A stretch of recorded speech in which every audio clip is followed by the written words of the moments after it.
RM10. Bawang tu potong pakai apa je? Betul kan? Asuh lah. Baru tahu rupa-rupanya kalau beli dekat tak shop, main sekarang kita dah wish kita nak shopping. Ini kita potong separuh je. Portion dia banyak cukup lah. Makan separuh lagi kita sama esok. So kita makan dengan garam dan juga asam boy. Kita akan buat review macam Jason. Okay, bismillahirrahmanirrahim. The texture of this mango sangat-sangat soft. And then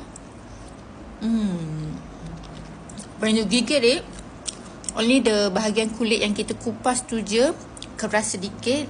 And then dia tak crunchy, dia lembut. Dia just keras saja, tak ada macam crab, rangup sikit, tak ada. Even though kita dah pilih yang kurang masak.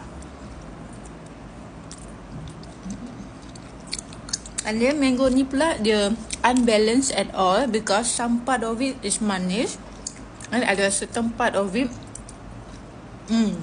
masam sedikit. So dia macam di bahagian luar tu sedikit masam, tapi bila dah ke dalam dia manis. Dan color wise pun sama. Untuk yang macam putih cerah sikit ni dia masam. And then untuk yang agak kekuningan ni adalah manis. Padahal daripada mangga yang sama saja, tapi dia mempunyai dua rasa.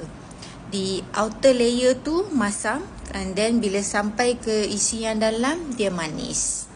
Jadi mungkin mangga ni macam hampir nak masak sepenuhnya, tapi tak completely masak. And then sedap kalau makan dengan asam mix dengan garam. So korang dapat tekstur asam-asam sikit, bit masin, and then a mixture of manis buah ni. Okay, ngam. Mana bagi 6.5 per 10. Okay. Good.